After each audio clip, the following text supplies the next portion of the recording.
¿Qué tal, chicos? ¿Cómo están? Bien, vamos a continuar acerca, esta vez hablando acerca de las miocardiopatías, ¿sí? Recordemos que la miocardiopatías es un grupo de enfermedades del músculo cardíaco, ¿sí? Que van a tener características propias.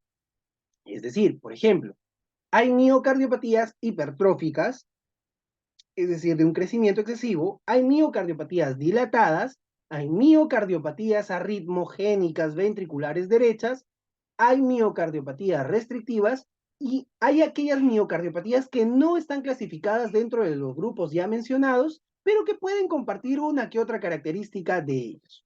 ¿Ok?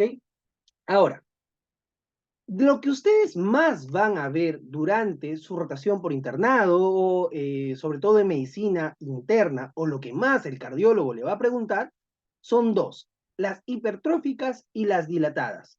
Entre estas dos, la que más van a ver son las hipertróficas. Entonces, vamos a hablar acerca de las miocardiopatías hipertróficas. Vamos a ir desglosando la palabra, chicos. Cuando uno habla de miocardiopatía hipertrófica, vamos a decir que trófica o trófica viene de crecimiento, hiper de excesivo, mio de músculo, cardio, obviamente de cardíaco, y patía de enfermedad. Es decir, la miocardiopatía hipertrófica no es nada más que una enfermedad producto del excesivo crecimiento del músculo cardíaco. Entonces, cuando uno habla de músculo cardíaco, va a hablar acerca de aurículas o puede hablar de ventrículos. Entonces, puede dividirse entre miocardiopatía hipertrófica auricular y la miocardiopatía hipertrófica ventricular. De ellas dos, la que más va a llamar la atención es la miocardiopatía ventricular, ¿ok? Entonces, para esto vamos a ir acordándonos de algunos conceptos anatómicos, sobre todo, ¿sí? Recordemos, chicos, que por anatomía, el corazón se divide en cuatro cavidades: aurícula derecha, aurícula izquierda, ventrículo derecho, ventrículo izquierdo. Y que a la aurícula derecha llegan dos venas, vena cava superior y vena cava inferior. Llegan dos venas, trayendo sangre de la cabeza, de los miembros superiores, en el caso de la vena cava superior, y de los miembros inferiores y abdomen a través de la vena cava inferior. Entonces, esto es una cosa que hay que acordarse. Lo segundo que hay que acordarse, chicos, es acerca de las presiones que va a tener cada una de ellas, porque esto es muy importante de acuerdo a la relación que va a haber, sobre todo a nivel ventricular. Recuerden que la presión arterial la presión intracavitaria de la aurícula derecha es de 0 a máximo 8 milímetros de mercurio. En algunos textos dicen hasta 10. Ok, vamos por ahí. El ventrículo derecho va a ser de 15 a 30 milímetros de mercurio. En la aurícula izquierda va a ser de 2 a 10 milímetros de mercurio. Y en el ventrículo izquierdo de 70 a 140 milímetros de mercurio. Ok, Javi, ¿para qué nos haces acordar todo eso? Es sencillo, chicos, porque miren, lo primero que tienen que acordarse es que a las aurículas van a llegar las venas, ¿cierto? Entonces, acá tenemos la vena pulmonar. Y de los ventrículos van a salir las arterias. La arteria pulmonar del ventrículo derecho y la arteria aorta del ventrículo izquierdo. ¿Ok? Entonces, esto es importante que ustedes lo tengan en cuenta. ¿Por qué? Porque si se percatan, los ventrículos, perdón, las aurículas van a tener presiones muy bajas en comparación de los ventrículos. ¿Por qué? Porque no necesitan expulsar sangre, porque ahí llega la sangre, ¿ok? Entonces, no necesitan expulsar tanta sangre. A lo mucho necesitarán una presión suficiente para expulsar la sangre de la aurícula hacia el ventrículo, pero como está muy cerca, pues no necesitan una presión tan elevada. En cambio, los ventrículos sí necesitarán una presión un poco más fuerte, pero aquí viene por qué. El primer punto va en relación a la distancia con el órgano. Por ejemplo, el ventrículo derecho va a aportar sangre o va a llevar la sangre del ventrículo derecho hacia los pulmones. Pero los pulmones no están tan lejos. Por lo tanto, la presión que necesitará será menor. En cambio, la arteria aorta aporta sangre a la cabeza, aporta sangre a los miembros superiores, aporta sangre al tórax, aporta sangre al abdomen, aporta sangre a los miembros inferiores. Por lo tanto, va a necesitar una mayor distancia para poder llevar esa sangre, va a necesitar una mayor presión para poder llevar esa sangre a mayor distancia. Por eso la presión arterial del ventrículo izquierdo es mucho mayor. Ok, entendido este concepto, voy a hacer hincapié en un concepto de pie de página sobre todo. A nosotros nos han enseñado que vena es lo mismo que decir un vaso sanguíneo con poco oxígeno en la sangre. Y arteria es un vaso sanguíneo con alta cantidad de oxígeno en sangre. Hoy en día, chicos, este concepto es obsoleto, ya no sirve, no se debería clasificar de esta manera. ¿Ok? ¿Cómo vamos a clasificarlo nosotros? Vena va a ser todo vaso sanguíneo que llega al corazón. Y arteria va a ser todo vaso sanguíneo que sale del corazón. Miren acá, las venas, tanto vena cava superior, vena cava inferior y vena pulmonar, llegan al corazón. Es decir, la sangre va a llegar al corazoncito. Mientras que las arterias, tanto arteria pulmonar como arteria aórtica, van a sacar sangre del corazoncito, van a salir la sangre va a salir del corazoncito. ¿Ok? Entonces, esto es importante que ustedes tengan en cuenta. Pero Javi, eh, pero todas las venas sí tienen sangre poco oxigenada y todas las arterias tienen sangre oxigenada. No. Miren el caso de la arteria pulmonar. La arteria pulmonar recibe sangre poco oxigenada de la vena y lo lleva hacia los pulmones para que se pueda oxigenar, pero es una arteria. ¿Ok? ¿Quién lo determina que es una arteria? La histología. Ya saben que la diferencia histológica entre una vena y una arteria es que la arteria tiene una capa que se llama muscular. Entonces, este vaso sanguíneo tiene esa capa muscular, por lo tanto es una arteria. Ahora, entonces, a partir de ahora, chicos, el concepto que vamos a utilizar es que toda vena llega al corazón y toda arteria sale del corazón. Muy bien, dicho esto, vamos a empezar a ver por qué es importante acordarnos esto de todas las presiones. Como yo les había mencionado, el ventrículo derecho va a sacar sangre a través de la arteria pulmonar hacia el tronco pulmonar y posteriormente hacia los pulmones. Entonces, no, esto lo hace a través de una presión de 15 a 30 milímetros de mercurio. ¿Ok? Entonces, básicamente, como el pulmón se encuentra a una distancia más corta, como lo hace a una distancia más corta, no necesitará tener una presión tan elevada, ¿sí? Entonces, con esto es más que suficiente para aportar o para llevar la sangre poco oxigenada hacia los pulmones para que se pueda oxigenar. Sin embargo, miren, si es que hubiera una patología en la arteria pulmonar, en el tronco pulmonar o en los pulmones, ¿sí? Lo que va a pasar es que va a necesitar mayor aporte sanguíneo o la sangre va a necesitar llegar con más fuerza básicamente estos tres segmentos. Por lo tanto, para que esa sangre pueda llegar hasta esos segmentos, va a tener que aumentar la presión. ¿Y a través de quién aumenta la presión? A través del músculo. Y por ende, el músculo empieza a crecer. ¿Ok? Lo mismo va a pasar en el caso del ventrículo izquierdo. El ventrículo izquierdo sale la arteria aorta, ¿sí? De la arteria aorta, del lado derecho, salen dos, la subclavia y este, la arteria, ah, eh, va a salir la arteria carótida, ¿ok?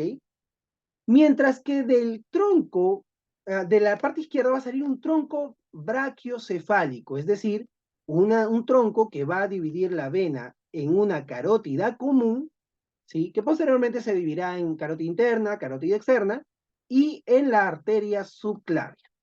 Entonces, ¿qué pasa si es que hubiera patologías, digamos, en la arteria aorta, por ejemplo, como una coartación? ¿Sí? Esto va a hacer que básicamente la sangre va a salir a una presión determinada, pero debido a la coartación, la sangre va a disminuir. Por lo tanto, va a haber diferentes síntomas de acuerdo a dónde se encuentra la coartación. La coartación de aorta puede ser precallado, en el mismo callado, postcallado, torácica o abdominal. Puede ser, la coartación puede ser en esas zonas. Y cada uno, claro, dará una sintomatología distinta. Por ejemplo, si la coartación fuera a nivel del callado antes de la salida del tronco brachiocefálico, entonces la presión sanguínea que saldrá hacia el brazo derecho, ¿sí? Hacia el brazo derecho, será la misma presión que está en el ventrículo izquierdo, es decir, puede ser entre 120 sobre 70, sobre 80, 140 sobre 70, ok, puede ser esa presión. Pero como existe una coartación justamente antes del tronco brachiocefálico, ¿qué va a pasar? Que el brazo izquierdo va a tener una presión disminuida, va a tener poca presión. Entonces, en la clínica, chicos, cuando ustedes vean que hay una presión mayor de 30 milímetros de mercurio de diferencia, ¿sí? Lo primero que se les tiene que pensar es, lo primero que tienen que pensar es que ese paciente probablemente esté haciendo una coartación de aorta. Eso es lo primero que tiene que venir a la cabeza. Obviamente, cuando existe dicha coartación, ya sea en cualquier zona dentro de la aorta, la presión, la presión intraventricular lo que va a tener que hacer es, ¿qué cosa? Aumentar. Pero ¿a través de quién lo hace? A través del músculo del ventrículo derecho, perdón, izquierdo, ¿ok? A través del ventrículo izquierdo. Entonces, esto va a hacer que el corazón también crezca.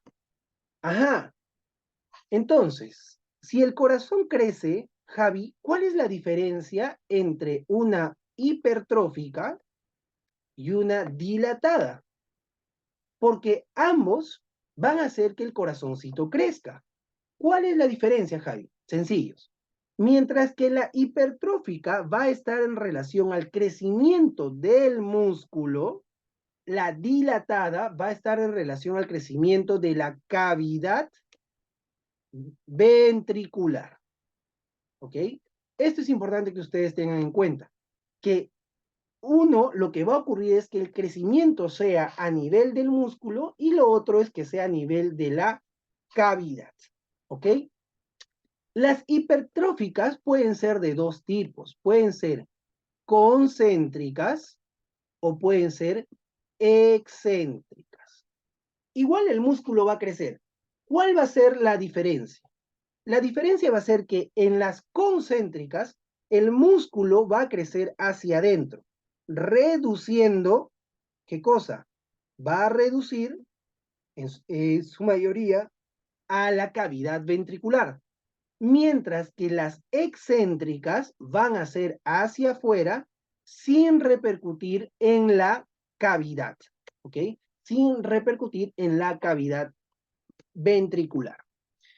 Ahora, en la en el EKG, ambos van a ser similares, ¿ok?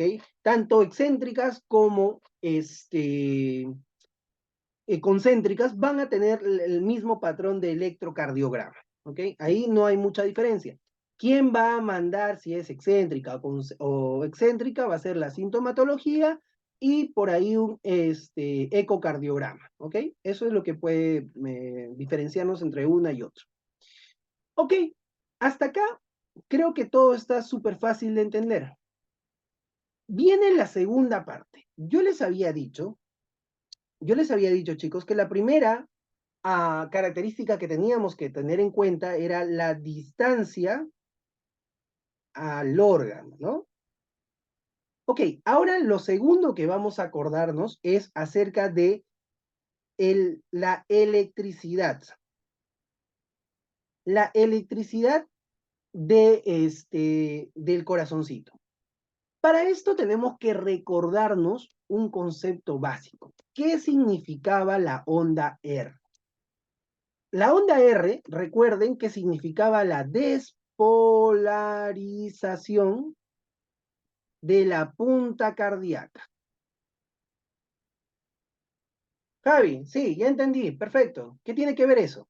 Ok, lo segundo, la onda Q, recuerden que significaba la despolarización del tabique cardíaco. Sí, Javi, ya te entendí, perfecto. ¿Qué significa? Tercero, ¿qué significaba la onda S? La onda S significaba la despolarización de las bases cardíacas. Sí, Javi, ya te entendimos, pero ¿qué significa? Si se percatan, chicos, estas ondas, sobre todo la R y la S, son ondas que van a ser producto de la despolarización del músculo ventricular, ¿ok? Del músculo ventricular. Ahora, si se percatan, ¿cuál de todas esas ondas es la más grande? Es la onda R. ¿Por qué? Porque en la punta cardíaca hay más músculo. Moraleja. ¿Por qué decíamos que el segundo punto a tomar en cuenta era la electricidad? Porque a mayor músculo cardíaco, mayor necesidad de electricidad. Mayor necesidad de electricidad. Por eso es que ustedes van a ver que si nosotros queremos ver una hipertrofia ventricular, vamos a ver ondas, sobre todo en el complejo QRS, que es la que ve la parte ventricular del corazón, vamos a ver ondas enormes, gigantescas. ¿Por qué? Porque obviamente si ese músculo ha crecido, para poder despolarizarlo, voy a necesitar mayor electricidad, por lo tanto, mayor tamaño de la onda. ¿Ok? Espero que se haya entendido ese concepto, que es básicamente el concepto base para entender el electrocardiograma en una hipertrofia cardíaca. Entonces, ya tenemos dos cosas. Uno, ¿de qué va a depender justamente el crecimiento? Fisiológicamente depende de la distancia al órgano que vamos a aportar de sangre.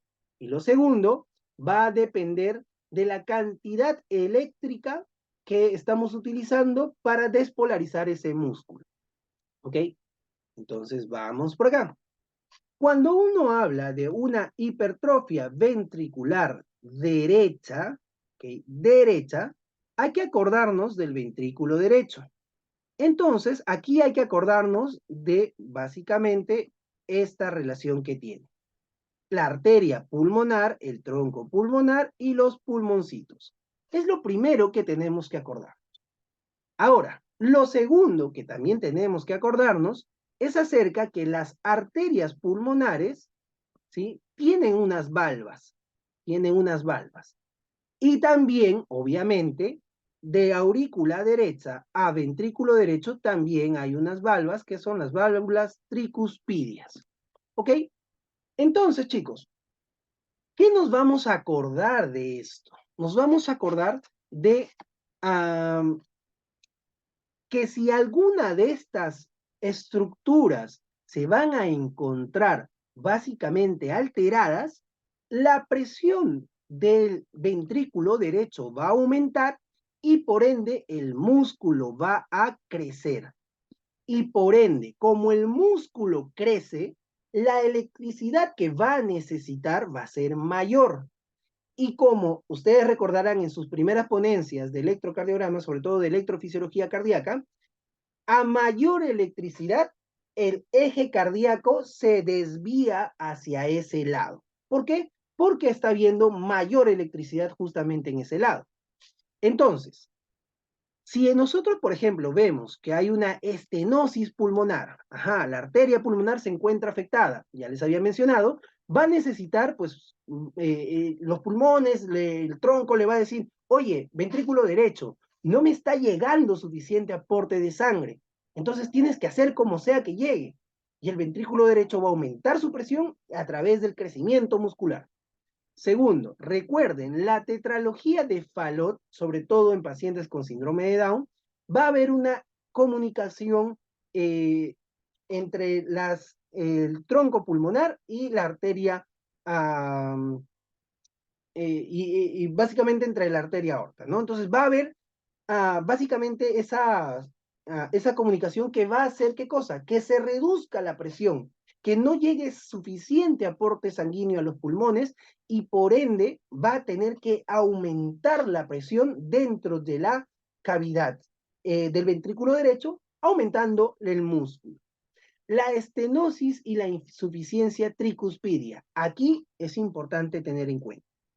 La válvula tricúspide se le llama tricúspide porque tiene tres valvas, ¿ok? Tres valvas, trivalva también, ¿sí? Va a tener dos características, chicos. O se estenosa, es decir, se vuelve dura, ¿sí? Estenosis, se vuelve dura, o se vuelve muy blanda y hace que no se abra perdón, que deje pasar la sangre sin necesidad de que haya un control. A eso se llamará insuficiencia. ¿Ok? Ambos, chicos, ambos van a tener características particulares dentro de su enfermedad. ¿Ok? Esto básicamente es acordarse de si encuentras ambos van a generar algo que se llama soplos, ¿ok? Los famosos soplos. Entonces ahí ustedes tienen que acordarse, ¿no? Si el soplo es sistólico y se encuentra ocultando el foco aórtico, entonces tendrá una estenosis. Si se encuentra en el foco, qué sé yo, pulmonar, entonces también será una estenosis. Y así. Esa cosa ya ustedes lo tienen que acordar, se tienen que acordar poco a poco, ¿ok? Entonces, la idea, chicos, es que básicamente, enfermedades como estenosis, insuficiencia tricuspidia, puede producir, ¿qué cosa también? Una hipertrofia cardíaca, ventricular derecha. Entonces, chicos, cuando ustedes estén en la consulta, ausculten al corazoncito del paciente y por ahí ustedes escuchan un, un sonido típico de en cada latido, ¿sí?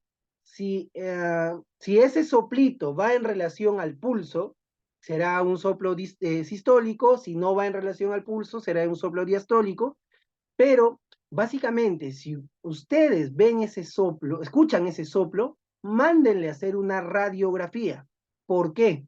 Porque puede ser que el paciente nunca se haya dado cuenta y te dice, doctor, pero últimamente me he sentido más cansado de lo normal, muy cansado, ¿sí? ¿Por qué? Porque ese pulmoncito ya no está recibiendo tanta sangre y al contrario, está, está encharcándose ese corazoncito, ¿ok? Entonces, ¿qué va a pasar? Que ese corazoncito va a crecer. Entonces, si ustedes escuchan el soplo, ven que el corazoncito está crecido en la radiografía y que los pulmones están encharcando, entonces probablemente este paciente ya está haciendo, ¿qué cosa? Algo que se denomina una patología, ya sea estenótica o insuficiente a nivel de las valvas. Y claro está, para eso necesitan transportarlo a un radiólogo, perdón, a un cardiólogo para que puedan, pues, darle un tratamiento adecuado y o una operación. ¿Ok?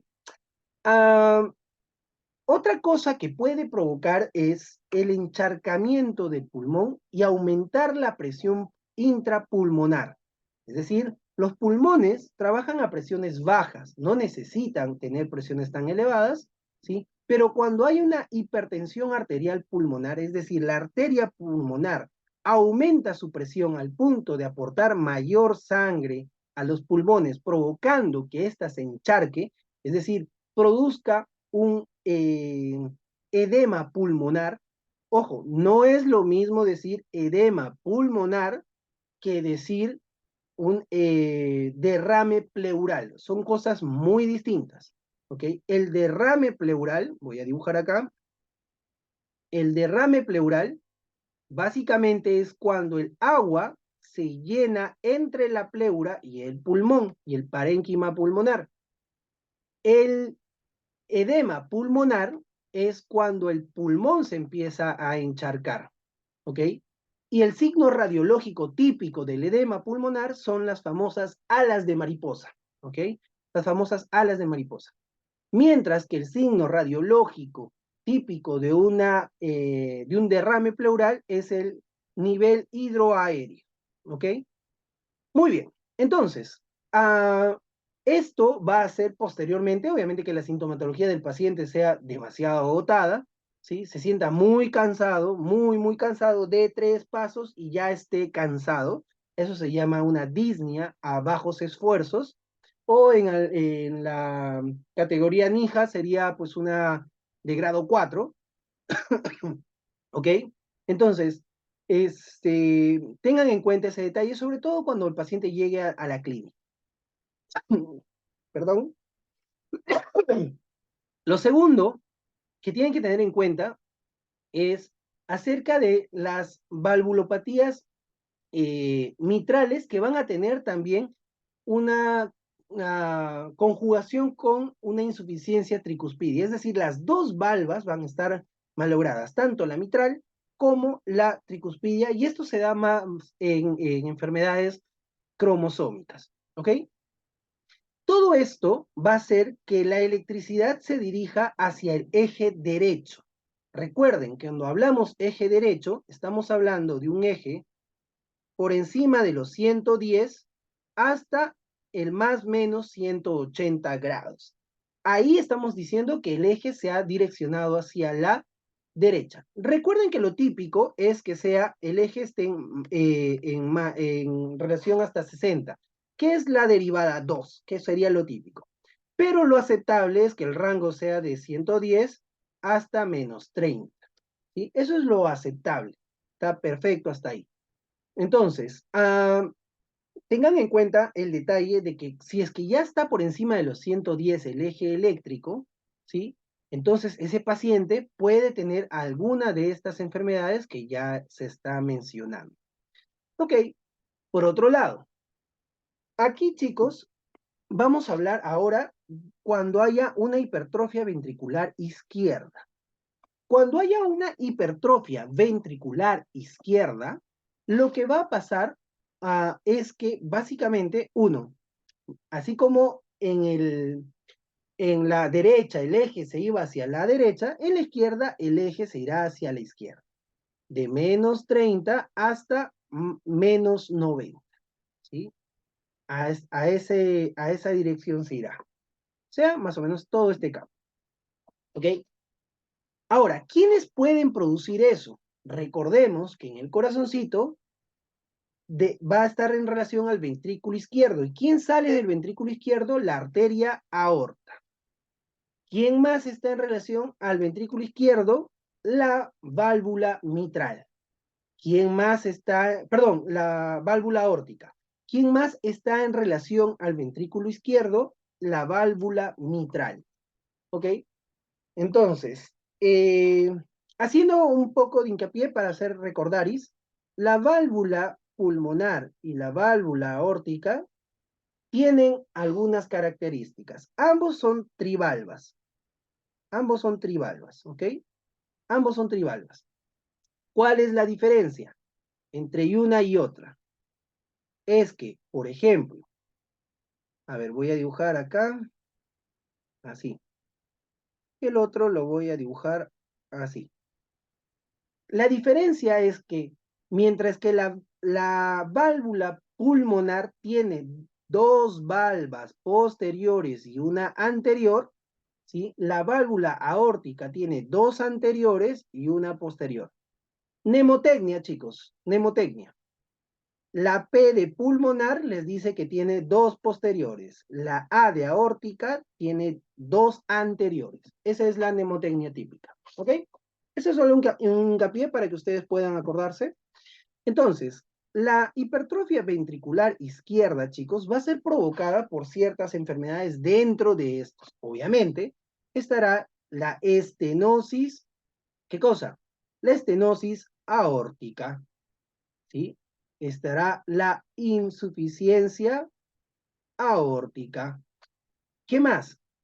Estará en relación a la arteria aorta, lo que les había mencionado, la coartación de la arteria aorta también. La coartación de la arteria aorta. Permítanme un segundo. Ok, la coartación de la arteria aorta. ¿Qué más puede estar en relación a esto? Ajá, las válvulas mitrales. Cuando hay una estenosis de la válvula mitral o una insuficiencia de la válvula mitral, también producirá, ¿qué cosa?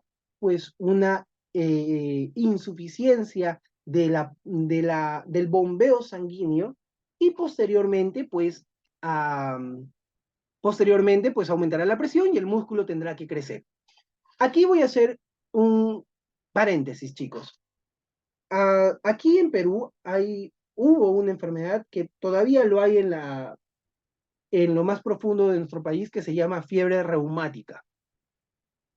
La fiebre reumática lo que va a hacer es básicamente causar un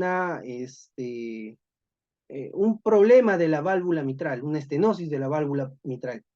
¿Sí? Y esto porque básicamente es por la causa típica o aparente es un mal aseo bucal, un aumento de estreptococos, y esto va a hacer que los estreptococos viajen hacia el corazón y estenosen a la válvula. ¿Ok? Eso es lo más típico. Pero dentro de las patologías más típicas, ¿ok? Más típicas que pueden causar una hipertrofia ventricular, a la cabeza, chicos, lo voy a poner acá, es la hipertensión arterial. La hipertensión arterial literalmente hace que el corazón tenga que crecer. Vamos a entenderlo de esta manera. Cuando hay un aumento de la presión arterial, es decir, la arteria es la que está literalmente aumentando su presión, ya sea por causa renal o por una causa hormonal, es decir, aumento de adrenalina, lo que va a pasar es que básicamente el corazón no va a poder compensar esa carga, ¿ok? Como no va a poder compensar ese aumento de presión, es decir, supongamos que la persona tiene 180 de presión arterial, nunca se dio cuenta porque nunca le dio síntomas, ¿ok? Pero pues, tiene esos 180, supongamos. Entonces, ustedes saben que el ventrículo izquierdo, su máximo aporte es hasta 140, ¿cierto? Le falta 40 de diferencia, ¿para qué? Para que esa sangre pueda llegar hacia otros órganos, a los órganos más distantes. Entonces, como le va a faltar presión, el corazoncito se va a adaptar a largo tiempo. ¿Y cómo se va a adaptar? Pues literalmente aumentando el músculo cardíaco, ¿para qué? Para poder llegar a compensar esos 180. Entonces, una de las patologías del paciente con hipertensión arterial a larga data no tratado de manera adecuada es que el corazón crezca, aumente de tamaño y se produzca una cardiomegalia. ¿Ok? Ahora, ¿cómo voy a saber que es una cardiomegalia o no es una cardiomegalia? Para eso hay índices, los famosos índices cardiotorácicos. ¿Ok? Dibujamos el pulmón por acá, dibujamos el corazón por acá. ¿Ok? Y acá está el corazón. La línea media, diafragma. Supongamos que esto es una radiografía. El índice cardiotorácico tiene que ser menor a 0.50 para pacientes este, para pacientes latinoamericanos y 0.52 para pacientes europeos, ¿ok? Pero básicamente, ¿cómo se mide? Se hace una distancia desde, si esto es la radiografía, chicos, se hace una distancia de seno costo diafragmático a seno costo diafragmático, ¿ok? Se hace toda esa distancia, llamémosle A, luego se mide del centro de la columna hacia la parte derecha del corazón y luego del centro a la parte izquierda del corazón. Llamémosles B, llamémosle C. El índice cardiotorácico va a ser B más C entre A. Si este índice es por debajo de los 0.5, no hay ningún problema, todo está muy bien. Si fuera de 0.5 hasta 0.55, será una cardiomegalia de grado 1. Si fuera de 0.55 hasta 0.60, en algunos textos dice hasta 0.65, será de grado 2. Y por encima de los 0.60, será de grado 3. ¿Qué les trato de decir con esto? A mayor grado de cardiomegalia, menor capacidad del corazoncito para poder, ¿qué cosa? Para poder bombear la sangre. ¿Por qué? Porque al inicio se va a compensar, pero entre más crezca este músculo, mayor va a ser el crecimiento concéntrico también. Es decir, la cavidad va a quedarse poco a poco sin el espacio suficiente. ¿Para qué? Para aportar suficiente sangre hacia los diversos órganos. Entonces el paciente te dirá, me siento cansado, me marea, ya me he desmayado muchas veces, siento que la pierna no me funciona, siento mucho frío en las piernas no me responden, o simplemente el paciente ya ni siquiera tiene la capacidad de movilizarse. Entonces, tengan en cuenta estos detalles, sobre todo con pacientes ancianitos o pacientes que no están debidamente medicados para su presión arterial. ¿Ok? Entonces, como ven, hay un grupo bastante variado con respecto a de lo que puede causar una hipertrofia ventricular, ya sea derecha o ya sea izquierda. Pero la idea es que ustedes puedan entender por qué es que se puede producir dichas enfermedades y con qué guarda relación. ¿Sí? Muy bien. Ahora, viene la parte de electrocardiograma. Y esta es la parte que a muchos realmente no les gusta en su mayoría. ¿Por qué? Porque son muchas fórmulas que aprender. Esto, chicos, va a depender de qué les enseñan ustedes o qué les piden a ustedes en su hospital. Cada hospital puede tener un protocolo, ¿ok? Sin embargo, de sugerencia, los que ustedes sí o sí tienen que aprenderse son esto y estos, como sea. Son los que sí o sí tienen que aprenderse. ¿Por qué? Porque cuando hablamos de una hipertrofia ventricular izquierda, ¿ok? Sokolov nos va a ayudar bastante. Cuando hablamos de una hipertrofia ventricular derecha, Connell es quien nos va a ayudar bastante, ¿ok? Entonces, Lewis también nos puede ayudar para decir si es que es una hipertrofia ventricular, ¿ok? Pero en general, chicos, esta fórmula es estas dos son las que tienen que aprendérselas sí o sí. Ojo, vuelvo a decir, esto va a depender de con qué índice trabaja el cardiólogo del hospital donde ustedes están haciendo rotación. Particularmente en el mío trabajaban bastante con estas dos, así que, bueno, me he acostumbrado con estas dos. ¿Ok? Vamos a poner un caso. Miren acá. Primero, lo primerito que quiere que ustedes miren es estas ondas R y sobre todo estas ondas R, miren, son altísimas, muy grandes. ¿Qué me está diciendo esto? Me está diciendo que ahí hay mucha electricidad. Y si hay mucha electricidad, significa de que hay mucha despolarización. Y si hay mucha despolarización, ¿qué más? Hay mucho músculo que despolarizar. Segundo, miren estas ondas T invertidas, pero son enormes. Son T's muy grandes. Las T, ustedes saben que significa repolarización, es decir, descanso. Pero normalmente no tiene que tener ese tamaño, ¿sí? ¿Por qué? Porque el descanso no es tan prolongado. Pero como hay tanto músculo que hacer descansar, obviamente la onda T va a ser enorme, ¿ok? Muy bien, vamos a ir viendo las características. Lo primero, ondas T invertidas, miren, desde B1, B2, B3, B4, B5, B6. Ondas T negativas, invertidas, grandes, ¿ok? Bastante grandes. Lo segundo, va a haber una elevación en B1 y B2 del ST. Se elevó ST. Ajá, elevación de ST. Doctor, un infarto. Automáticamente eso es un infarto.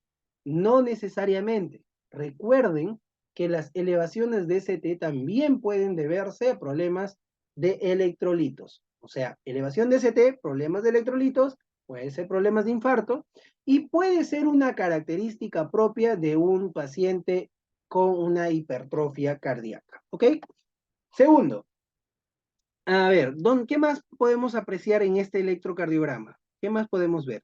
Por aquí podemos ver quizá, a ver, en B5 y B6, podemos ver un poquito de infra del nivel de la onda, aquí igualito, que puede estar decayendo la onda, ¿ok? Son características típicas.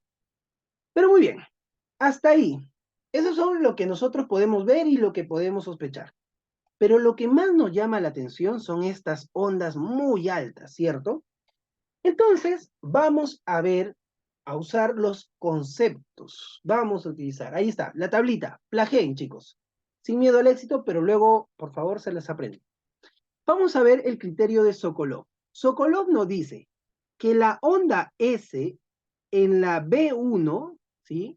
Sumado a los cuadritos de la onda R en B5 o en B6, si superan los 35 milímetros, recuerden que un cuadrito chiquito es 1 milímetro, ¿ok?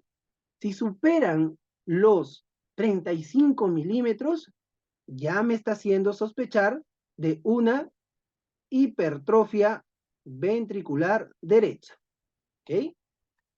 Entonces vamos a ver. Onda S en B1. Acá está la onda S en B1. Me dice, onda S en B1, ¿cuántos cuadritos tendrán? Vamos a borrar. ¿Cuántos cuadritos? Hasta acá puede ser unos 3, 5, 13, 13, 18, 18, 23, 23, 28. O sea, acá hay casi 28 cuadritos de onda S. Onda S, 28 cuadritos en B1. C1 o B1 es lo mismo, son las mismas características, ¿eh? B1 C1 es lo mismo que decir cordial 1, ¿ok? Porque vienen de precordial, ¿ok? Muy bien. Luego me dice, en B5 o B6 tengo que ver la R. La R, ¿ok? B5, vamos acá. B5, vamos, 5, 10, 15, 20, 25, 30, 30 y un poquito más. Ya ponle 32.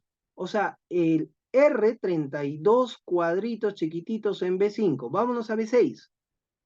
Aquí hay, ponle 3 cuadritos. 8 más 5, 13, más 5, 18, más 5, 23, más 5, 28, más 2 cuadritos más, 30 ya.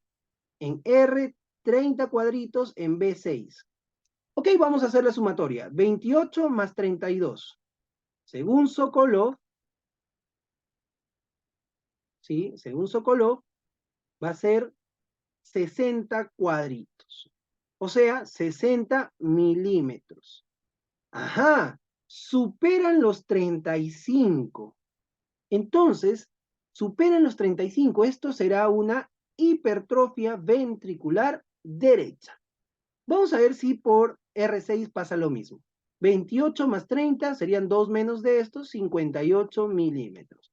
O sea, también superan los 35 milímetros. Por lo tanto, queda confirmado que esto es una hipertrofia ventricular derecha. ¿Ok? Perdón, izquierda, voy a corregir. Es una ventricular izquierda. ¿Ok? Es una ventricular izquierda. ¿Ok? Entonces, de esta manera, chicos, ustedes pueden ver justamente estos patrones. Esto es una ventricular izquierda, ¿ok? Ahora, vamos a ver si no es una derecha, porque pueden deberse ambas cosas también, ¿no? El paciente puede tener su estenosis pulmonar y puede tener su coartación de aorta, o sea, puede darse el caso. Entonces vamos a ver en el criterio de Conen. Conen lo dice, R en ABL, por acá 4, 5, 9, ahí son 9, 9 y 5 son 14 cuadraditos. Ok, 14 cuadraditos. S en B3. B3, B3. Ok, B3 está aquí. A partir de acá se cuenta. Y S, 5 cuadraditos. O sea, sería 14 más los 5. Serían 19 cuadraditos. ¿Qué te dice Cornell? Cornell te dice, si es un paciente varón, si supera los 28 cuadraditos, es una hipertrofia ventricular izquierda. Si supiera los 20 y es mujer, ok, sería una ventricular derecha. Pero en ninguno de los casos supera los 20. Por lo tanto, diríamos que esta paciente o este paciente no tiene una hipertrofia ventricular derecha. Ok, entonces, así es como se mide básicamente el electrocardiograma cuando hay una hipertrofia ventricular. Particularmente yo les sugiero que se aprendan esas dos, ¿sí? Porque Gubner no es tan exacto, ¿sí? Y Lewis es exacto, pero no utilizan mucho en los hospitales, ¿ok? Entonces, les hago básicamente ese hincapié tanto para Sokolov como para Cornell. Son los que más ustedes pueden utilizar. Vamos a repasar, chicos, todo lo que habíamos visto. Si ven este electrocardiograma, ¿qué pueden encontrar? A ver, van a encontrar, miren, T picudas, ¿ok? Van a encontrar R's muy grandes, S's muy profundas, ya de por sí, ya estoy sospechando que tiene una hipertrofia ventricular, y con T picudas positivas, ¿qué puedo estar pensando? Problemas de una hipercalemia, ¿ok? Puedo estar pensando que tiene problemas hidroelectrolíticos. Entonces, este pacientito, miren, ¿qué es lo que puede tener? Aparte de una hipertrofia, miren ahí lo que estoy señalando, las T picudas, S pronunciadas, R muy grandes, ajá, vemos también STs prolongados, ¿ok? Todo eso me hace pensar que tiene un QT largo, una hipertrofia ventricular izquierda, ¿sí? Y tiene también aparte una T hiperaguda. Chicos, cuando ustedes vean estas tres cosas, hipertrofia, vean QT largo y vean una T picuda, piensen que el problema automáticamente viene a nivel renal. Lo primero que tiene que pensar, el problema viene a nivel renal. Ese paciente tiene un problema renal crónico. No es el problema tanto del corazón, sino hay que corregir al paciente a nivel renal y probablemente necesita una diálisis. ¿Ok? Entonces, para esto nos servía, chicos, las clases anteriores, para que ustedes se den cuenta que el paciente puede tener T picudas, QT largos, que son propias de problemas hidroelectrolíticos, trastornos hidroelectrolíticos, y poder tener también su hipertrofia ventricular.